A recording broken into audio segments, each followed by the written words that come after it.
welcome to Turn the Page, the official podcast of the Syosset Public Library.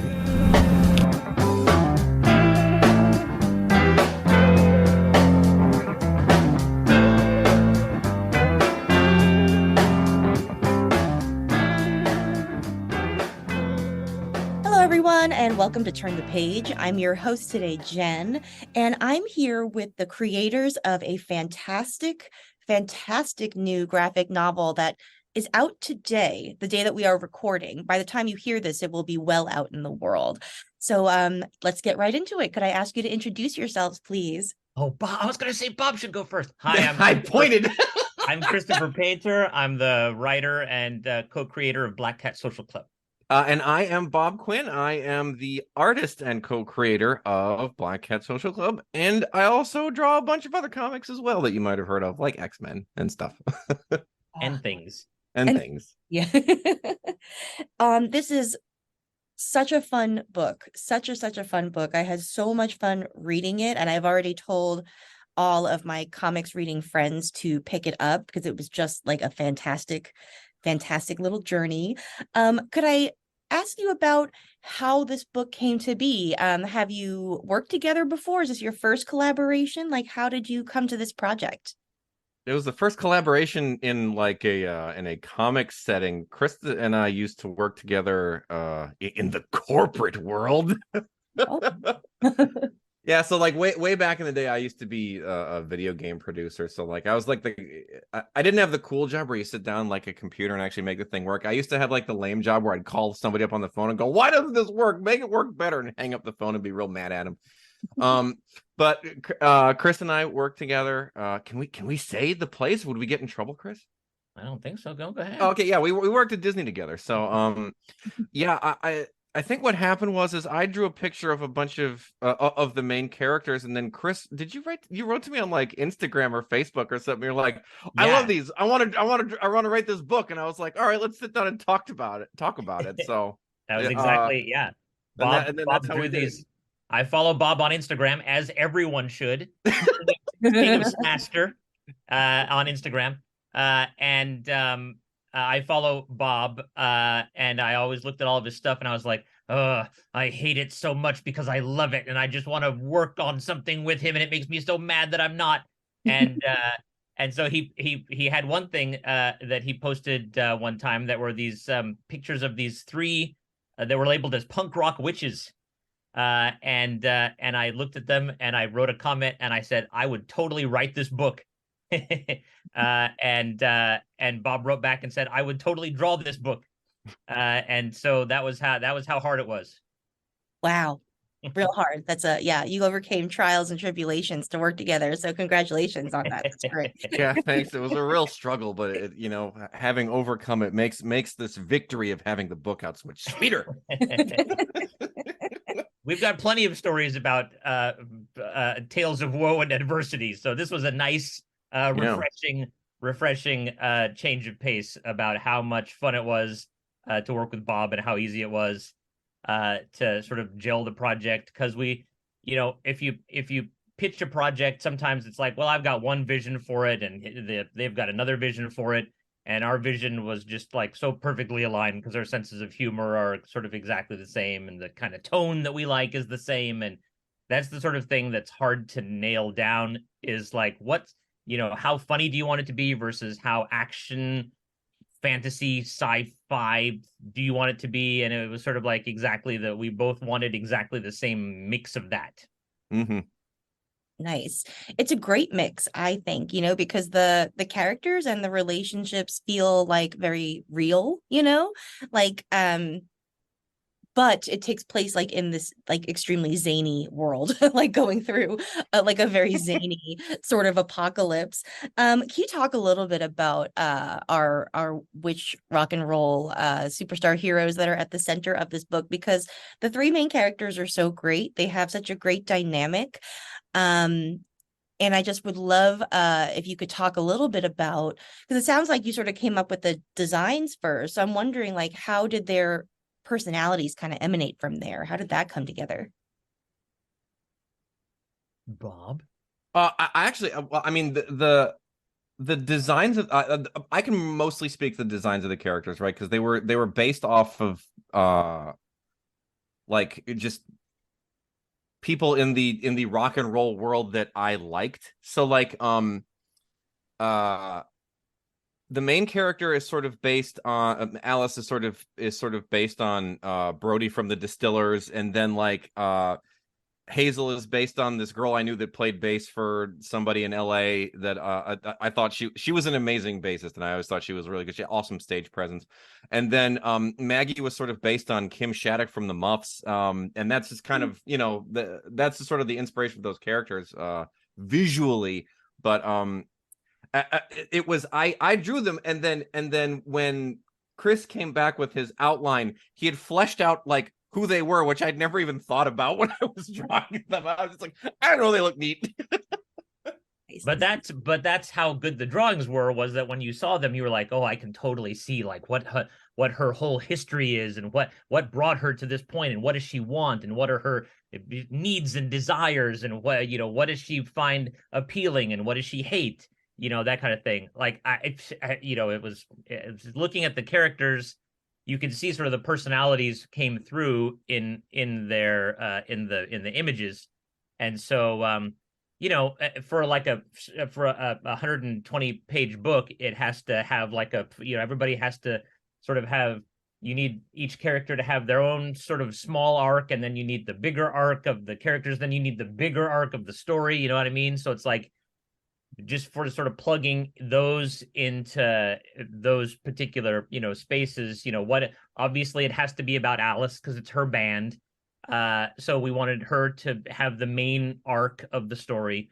And the others, you know, are important members as well. So they needed to have their own, you know, full circle stories. And then we wanted to give like the demons something fun to be doing on a project, and I loved all of the demon offices that are just like these drab cubicles, which sort of look like exactly how you might imagine it to look.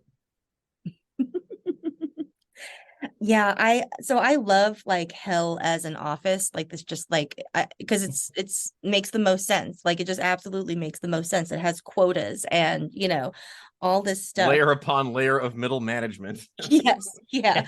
Like we will all be doing paperwork forever, you know, in hell, I guess, if we get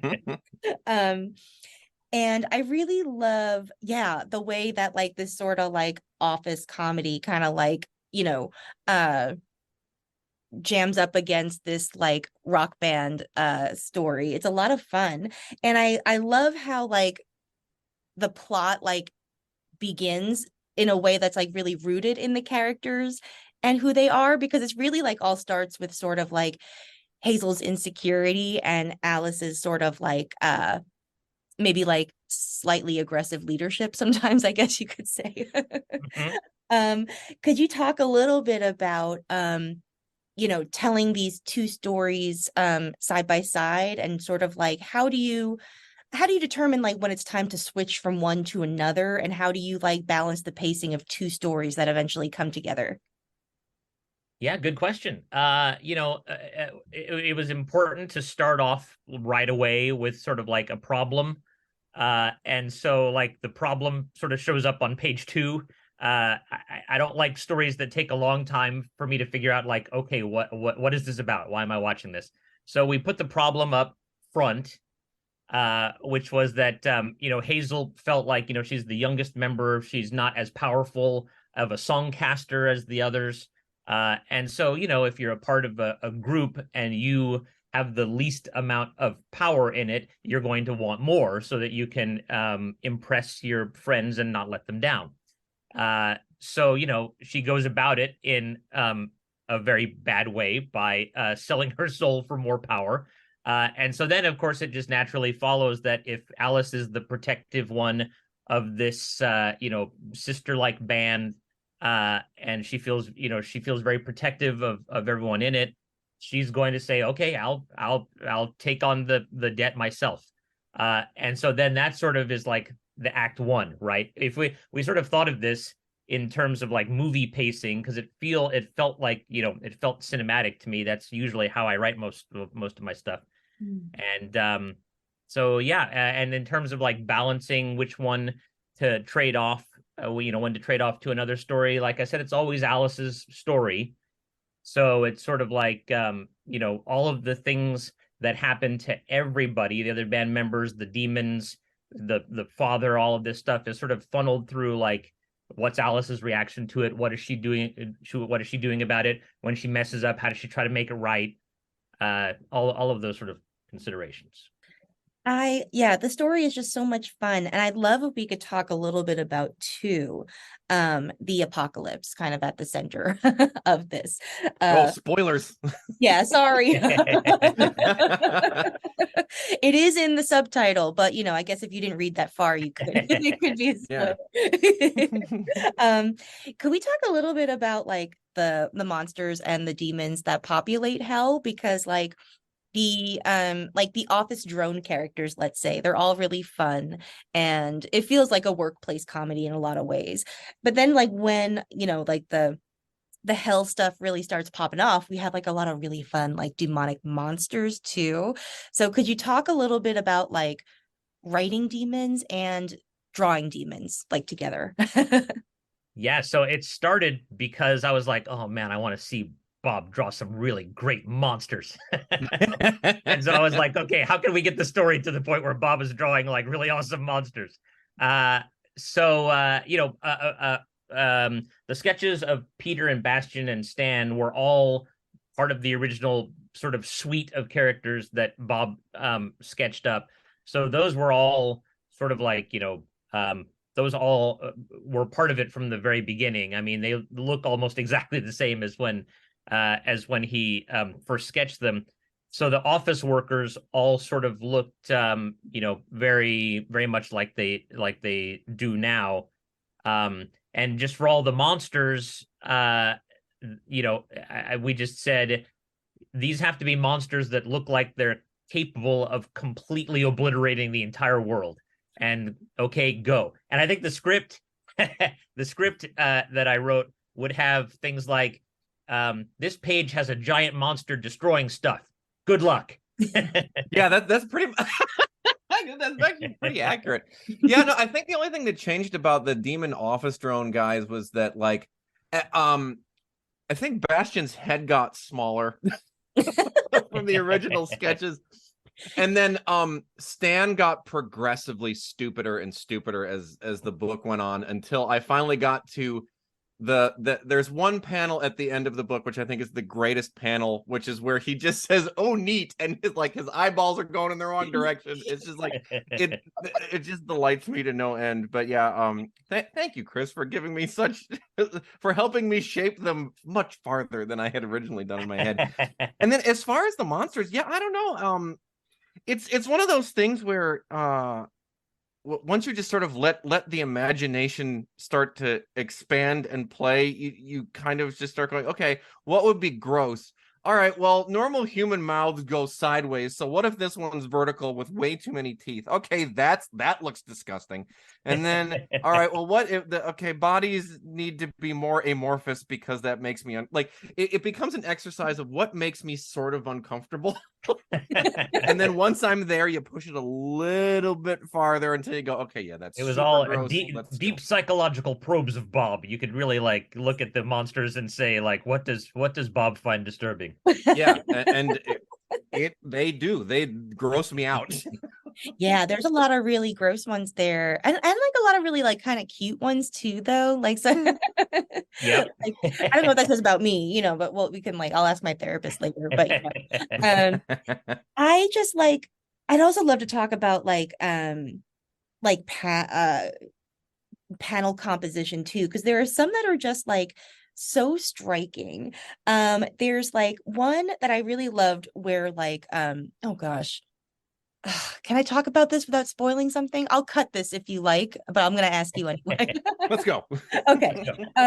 There's a scene where like when Alice is escaping from the office, and you kind of have her like running down the hallway. And like it's a top-down shot kind of.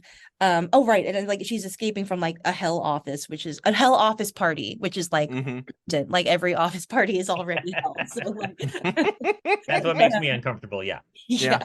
That was for Chris. And yeah, I just like I wonder if you could talk a little bit about like composing like action or dynamic panels like that versus like conversation type panels, because like suggesting movement with a static image is like, I guess, a thing that comic artists have to do all the time. But like, what are your strategies for that? So there's a bunch of things that you actually have to keep in mind when you're trying to compose a page, and then like making them all work harmoniously is really the struggle of the job, honestly. So the first thing that you're trying to do is create an overall composition for the page that nicely guides your reader's eye from one panel to the next in a way that makes sense. And sometimes I do a great job of it. Sometimes I go, well, this looks cool, and if it doesn't guide you perfectly, we're okay. So like, in some cases you'll do, all right, if I do a shot from sort of top down where we have a leg way extending, the leg should kind of maybe point us towards the focal point of the next panel, and then this one will have an arm that kind of points in the direction of the next panel that we're supposed to look at. And then once you kind of have that flow arranged, the next big thing is making sure. So as you very astutely pointed out, we don't have actual motion, right? Like these are a series of still images. So it's incumbent upon me to make sure that I'm communicating the motion and action of whatever's going on in that panel to its fullest extent, right? And the best way to do that is it's an oldie but goldie. If you look at the old drawing comics the Marvel way, they say what you should always do is take the most extreme position of any potential action that you have, right? So if you're winding up for a punch, you are leaning so far back that it looks like maybe you're off balance. And when you finally throw the punch, your arm has extended far beyond what your human body should be able to do. Your entire torso has twisted, right? Like you're trying to communicate the most extreme version of that pose.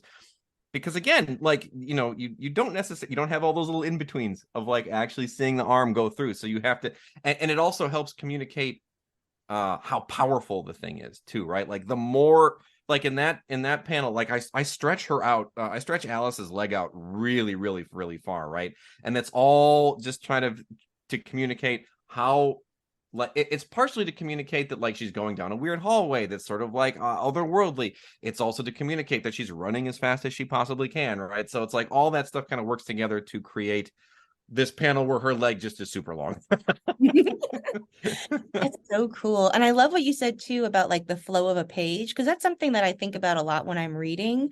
And there is like a sort of beautiful tragedy there that like if you do it really well, like guide the reader, through like how their eye should flow over the page. Like I imagine that takes a really long time. But if you do it really well, they're kind of reading it seamlessly, effortlessly, and it's kind of like invisible, right? Like it's yeah. like if I've done my job, if I've done my job right, you don't notice me. Yeah. It's like eyebrows, Yeah. That was a master class in comic book drawing, by the way. Yeah, that's all super useful. Hey, you get it for free on this podcast. Tune in next week. Right? Yeah. All of that was so true and so good. It was, yeah. I love how it all works together. And something that I really appreciated while we're talking about educating people is that you included the pitch doc at the end of the comic. And I was wondering if you could talk a little bit about that, because I've pitched things and I have friends who have pitched things, and a really good pitch document is like a really hard thing to do. So I would love to, if you could talk a little bit about like, why you included it and what you hope readers get out of it, perhaps. Well, I would note very briefly that is only a fraction of the pitch document. The pitch document that we sent to them was huge. I think it depends, right? So from company to company that you might be sending a potential pitch document to will have different requirements, and I know at least from our point, we just kind of I made sure that we included from a visual perspective basically everything that I've ever seen a publisher ask for. So it's like it had drawings of each one of the characters, it had little expression sheets of them. But then we also went on to expand and actually talk about a ton of other stuff. So like originally I had a friend do us up a logo that was sort of it is not the one. Nice. Yeah, it isn't the one that we ended up going with for the actual book, but like he went in and did a logo for us. We did an overview of sort of what the whole thing was going to be. We talked about the band, the characters. We actually spent multiple pages in there kind of talking about how magic works within the world. Talked about demons, drew all of those up, and then had multiple pages on the story, and then had a bunch of sample pages in it. I don't even, it might have been like 20 pages or something that we sent. It was huge. Yeah. It was everything except writing the it was everything except the finished product, basically. It was to basically, like, if you're an editor, you're looking for the confidence that you have as an editor that if you like a pitch and you buy it, that the folks who are pitching it can follow through on everything that is in it and every promise that is made. So we just wanted to pack as much into it as we could. And at this point, we didn't know if it was going to be a full graphic novel like it ended up being, or if it was going to be traditional, 20-page comics that come out, once a month. We didn't know. We had no idea if anyone would buy it or who just nothing. So it was sort of, we had just sort of broad strokes for all of these things. And the end result of the 120-page book wound up being like our favorite pitches from the 20-page books, sort of all strung together as if you were binge watching like a 6-episode series. Because I think originally we'd pitched it as like, hey, this is a 200-page thing, and there's actually a few things that were in the original outline that we really liked that sort of ended up on the proverbial cutting room floor, which was sort of, obviously a little sad, but you got to make these trade-offs in order to get the thing done on time. So, and you might have a great idea for something, and you're like, oh, you fall in love with this idea. This is the best idea ever. And then as you're putting the whole project together, you look at it and go, oh no, this doesn't fit anywhere. If I shoehorn it in, it's going to be so weird. And so you just have to say, oh, I love this idea so much, but it doesn't have a place here. So you put it in the file and you use it for next time. Yeah, you use it for the inevitable sequel. Well, I'm glad to hear that a sequel is inevitable, because I would love to spend more time with characters. Me too. Please tell somebody else that it's inevitable. Maybe it'll actually happen. I know. If enough people think it's inevitable, then maybe nobody can stop it. Yeah, we'll manifest this. We can do it. Right. Love it. I'll make a vision board. One more question before we go. I would love to talk a little bit about the music that is featured in this, because one thing I love that I am also fascinated with is like textually suggesting music, and all the songs that you've written have really great lyrics. And I was wondering, like, when you are writing songs for a piece like this, do they have melodies in your head, or are you just writing lyrics, or like how far into imagining this music have you gone? I could hum all these songs for you and how they appeared in my mind. They all have to serve a purpose in the story. So if you look at the lyrics, they are obliquely in some way referring to something that the band is trying to accomplish with their song spell, because the song spells, the song spells take magic and shape it with lyrics into what they want the effect to be, right? And so for all of the songs, there's a sense of like, what are they trying to accomplish with this song, whether it's a summoned crowd or whether it's a, if they're entertaining people, if they, that sort of thing. It's like everything, if they're calling up, one of the demons from hell, it all has to have, the lyrics all have to sort of work towards those things. So I would write them up with that in mind, knowing that they had to accomplish something. I would have sort of a general sense of what the melody was in my head and use that for the pacing of the, for the cadence of the lyrics. And as you're reading it, you would probably, if you have my melody, that's great. If you have your own, that's great. It works anyway, which is the nice thing about putting lyrics on a page with no music, is you can interpret it like you want. And then our letterer, Haas, did a fantastic job visually interpreting what these lyrics and songs look like, and then paired with Bob sort of like showing what a song. I told Bob one of the things when we first started was I would love for this book to show what a song sounds like. And he took it and ran with it, and did that for all the songs, and they look terrific. Yeah. So Haas is a guy that I've worked with in the past. The first book that we did together was Old Lone Ranger that we did for Dynamite Comics. And when we were pitching this and we were trying to assemble the rest of the team, I told Humanoids, I was like, there's only one person I want lettering this book, because Haas takes chances with lettering in ways that a lot of other letterers in the industry don't, and will just finds real interesting ways to sort of heighten whatever is going on in the story. And I see a lot of people kind of like, all right, well, he's gone a little overboard in this thing, so let's pull him back a little bit. And with this book, I was just like, I don't want to stop him from doing anything he wants to do. I'm not going to give him any notes on the way that he wants to show us how these words are being sung or whatever is being. I'm just going to let him off his leash and see what he does. And I feel like we were rewarded greatly by just kind of letting him play. And then as far as the music goes, we actually released a trailer for the book a little while back, and the music that is in the trailer is actually one of the songs from the book. I did write it. Like the music does exist. Oh, really? I didn't know that. I actually hired somebody off of Fiverr to sing it. And she's got a fantastic voice. She's a little Croatian, so it's so I don't know if that'll ever see the light of day, but to me it all exists. Yeah, and also Bob is a musician as well.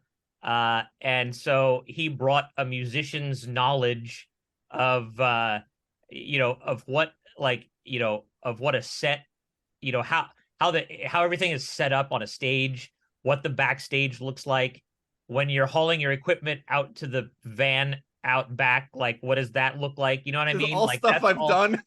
I know, all stuff Bob has done. And so I would say, I would just like write whatever I wanted to. And Bob would say, well, actually, like, I don't know that you would have this at this particular venue. And I'm like, oh, okay, thanks, Bob. And so then we change it to whatever it was supposed to be.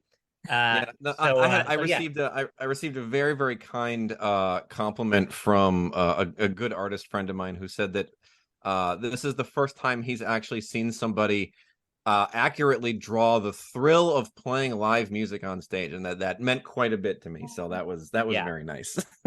Yeah, it takes someone who really knows what it's like to play on a stage to capture that, and it really shows that Bob knows his stuff.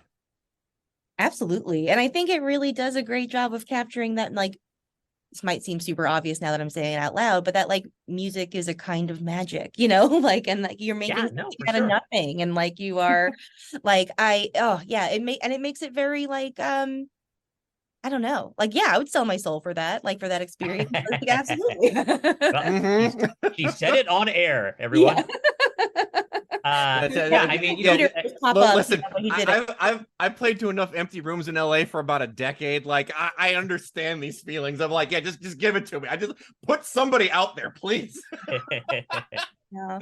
But yeah, it's true that Matt, music, it's not the thing. One of the things that makes this book, even though it's fantastical, makes it a little believable is the idea that, what you said is that music is magic. So it's not a big jump to say that it's actual magic, because, music has a big effect on people. And so if you just gave it a little nudge of saying, well, no, it is real magic, it's easy for people to buy that premise. So it's not something that you have to realize, I just can't wrap my mind around. Music is magic? What? So, you're off to the races with an easy sell that people can wrap their heads around, and then you can progress to giant monsters spewing goo everywhere. Yeah, and the other thing that it also accomplishes, which is a lot of books that have bands or music in them, there's a lot of very similar visuals, right? Where it's like, okay, well, now they're holding the guitar like this, and somebody's got their mouth open, they're singing. But like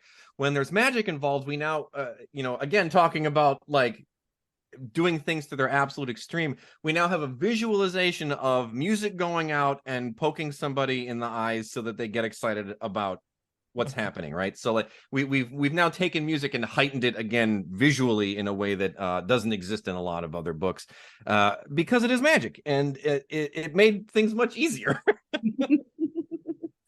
Well, thank you both so much for coming to talk to us. This has been so much fun, and yeah, I hope everybody picks this book up and reads it, because I would love to see this band tour a little bit more and get out there. So thank you so much for coming. Well, I think we heard that it's inevitable. It's inevitable. I'm going to put that out there. If Peter does show up, to give me musical power, I will also ask for sequels. Thank you, Jen. This was great. Yeah, thank you very much. Great. You're so welcome. Thank you. Okay, listeners, please pick up Black Cat Social Club. It is out near you now. Thank you so much for listening. It is now time to close this chapter. It's time to close this chapter of Turn the Page. Join us for the next episode.